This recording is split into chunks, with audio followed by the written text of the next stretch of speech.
আপনি যখন মানুষের বিবেক কাজ করে না তখন কিন্তু আপনি আইনে নিয়ে আসেন। আইন নিয়ে আসেন কেন? ফোর্স করে করানো। আপনার আইনটার প্রয়োজন হলো ফোর্স করে করানোর জন্য।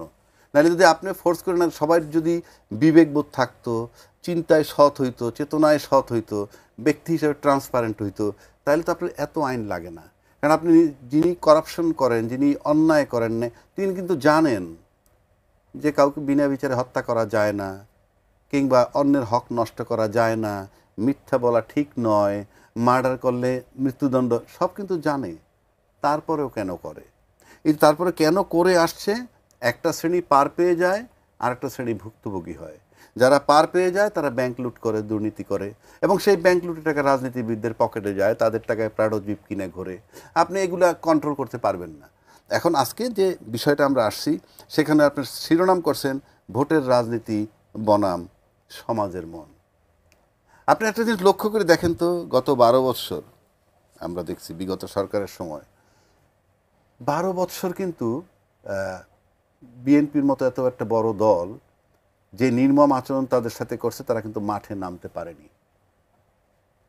কিন্তু আজকে অলরেডি কিন্তু আওয়ামী লীগ মাঠে নামছে। আচ্ছা, বিএনপি মাঠে নামতে পারেনি, আওয়ামী লীগ মাঠে নামতেছে, এটা নিয়ে আমার মাথা ব্যথা নাই, এটা রাজনীতি। এখন যদি বলেন আওয়ামী লীগ মাঠে নামতেছে কেমনে, বিএনপি নামতে পারে নাই কেমনে, বিএনপি বলবে প্রশাসনের নির্যাতন ওরা পারেনি। আওয়ামী লীগ মাঠে নামতেছে কেমনে? তাহলে প্রশাসন তাদেরকে নির্যাতন করে না। একটা ভেরি সিম্পল তো, আর তো কোনো যুক্তি নাই। আপনার একটা রাজনৈতিক দলের কিংবা সরকারের সবচেয়ে বড় শক্তিটা হলো প্রশাসন। সেই প্রশাসন 16 বছর বিএনপিকে মাঠে নামতে দেয়নি। আর সেই প্রশাসন রদবদল, অমুক তমুক, আমরা নানান সংস্কারের কথা বলতেছি, কিন্তু আওয়ামী লীগ মাঠে আছে। ব্যাপকভাবে না থাকুক, মিছিল হচ্ছে, তার মানে কি প্রশাসন আওয়ামী লীগকে অ্যালাউ করছে। কেউ যদি বলে প্রশাসন অ্যালাউ করে না, আই ডোন্ট বিলিভ ইট। আমাকে আপনি যতই বুঝান, কারণ আপনি ওই কাগজে কলমে যুক্তি দিয়ে বুঝাবেন করে আমরা তো বাধা দিচ্ছি না। কিন্তু আওয়ামী লীগের যেই মিছিলের কথা বলছেন বা জনসমাবেশের কথা বলছেন, প্রশাসনিকভাবে এখন পর্যন্ত যে ব্যবস্থা নেওয়া হয়েছে আপনি তাতে সন্তুষ্ট না, সেটা ঠিক আছে, কিন্তু এই যে সহযোগিতা করছে এমন কোনো কথা কি বলছেন? আপনি আমাকে বলেন না তো, বিএনপি মাঠে নামতে পারলো না এতদিন, এরা না মাঠে নামে কেমনে? সাংগঠনিক দুর্বলতার কারণে হয়তো। বিএনপিকে বাধা দিত কারা বলেন? পিটাই তো কারা? ওই যে ছাত্ররা মাঠে নামছিল, গাড়ির কাগজপত্র চেক করতো, হেলমেট পরে যে পিটাইতে গেল কারা? পুলিশও সাথে ছিল, তারাও ছিল। তার মানে হচ্ছে যে আওয়ামী লীগকে সহযোগিতা করে কি করে না সেটা বড় কথা নয়, কিন্তু মাঠে নামতে পারতেছে। কিন্তু নিয়ন্ত্রণের দায়িত্ব কিন্তু কার? নিয়ন্ত্রণের দায়িত্ব প্রশাসনের। কারণ সরকার অলরেডি বলছে নির্বাচনের বিচারের পূর্ব পর্যন্ত তাদের কার্যক্রম স্থগিত থাকবে। তাই স্থগিত থাকতে হলে ইট ইজ অ্যান অর্ডার। সেই অর্ডারটা থাকতেছে না, কার্যকর হচ্ছে না। এখন আসেন, এটা আমি আপনি সিম্পলি বুঝাইলাম যে প্রশাসনটা কাদের পক্ষে, বাকি কথা পরে আসতেছি। তাহলে আওয়ামী লীগের যে নেতাকর্মীদের ধরপাকড় হচ্ছে, এটা কি জাস্ট আইওয়াশ? আওয়ামী লীগের ধরপাকড়, যে পরিমাণ অপরাধ আওয়ামী লীগের, 1400 লোক হত্যা করলো জুলাইতে, আর বাকি 14-15 বছর তার আয়না ঘর, বিডিআর হত্যা, শাপলা চত্বর হত্যা, বিনা বিচারে হত্যা, সেই তুলনায় তো কোনো গ্রেফতারই না। সেই তুলনায় তো কোনো গ্রেপ্তার না। এখন কেউ কেউ বলবেন গয়রহ গ্রেপ্তার করবে, সেটা অন্য প্রশ্ন। এই যে আপনি আসামি খুঁজে পাচ্ছেন না, ধরতে পারছেন না, এটা কার দুর্বলতা? সরকার তো একটা ব্যক্তি, কাজটা তো প্রশাসনের। এইবার আসেন ভোটের রাজনীতি বনাম সমাজের মন। ভোটের রাজনীতি মানে নির্বাচন ঘোষণা করছে, ফেব্রুয়ারিতে নির্বাচন হবে, সুতরাং সব দল এখন ভোটের মধ্যে আছে। কিন্তু এই পাশাপাশি, এই নির্বাচনের পাশাপাশি কোন জিনিসগুলো চলতেছে?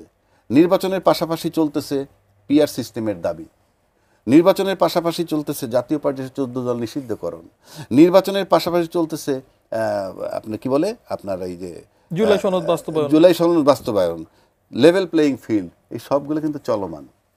তাহলে আপনি নির্বাচনও দিলেন, এগুলো চলমান, একটাও কিন্তু ফুল স্টপ হয় নাই, একটাও থামে নাই। তাহলে আপনি কোথায় গিয়ে থামবে? আমরা যে দীর্ঘ এই সরকার আসার পর এই সব কথা, এই সব বিষয়গুলো তো সংস্কার হওয়ার কথা, এই সব বিষয়গুলো তো এনশিওর হওয়ার কথা। আমি একটা এক্সাম্পল দিয়ে বুঝাই দিলাম যে আওয়ামী লীগ মাঠে নামতেছে, এই আওয়ামী লীগ মাঠে নামতেছে, কোঅপারেশন প্রশাসনে যদি না হয় নামতে পারবে না। তাহলে আপনি নির্বাচন করতে যাচ্ছেন, যারা নির্বাচন করতে যাচ্ছেন কনফিডেন্স নিয়ে, তাদের কনফিডেন্সটা কেন হইল? প্রশাসন তাদের 12 বছর নামতে দেয় নাই, সেই প্রশাসন আছে যাদের বদলে মাঠে নামতেছে আওয়ামী লীগ। সেখানে আপনার নির্বাচনের ভরসাটা কেন? নির্বাচনের ভরসা হলো বাংলাদেশে দ্বিদলীয় শাসন। অ্যাডভোকেট আবু হেনা রাজ্জি কি ধরেন গত 18 মাসে যদি প্রশাসনে কোনো সংস্কার না এসে থাকে, তাহলে এই যে বলা হচ্ছে যে 749টি বিষয়ে একমত হয়েছে, সেগুলোর সংস্কার হবে, আমরা একটা নতুন ভবিষ্যৎ দেখছি, তাহলে এই বাস্তবতাটা কিভাবে ব্যাখ্যা করবেন? হ্যাঁ, সেটাই বলতেছি।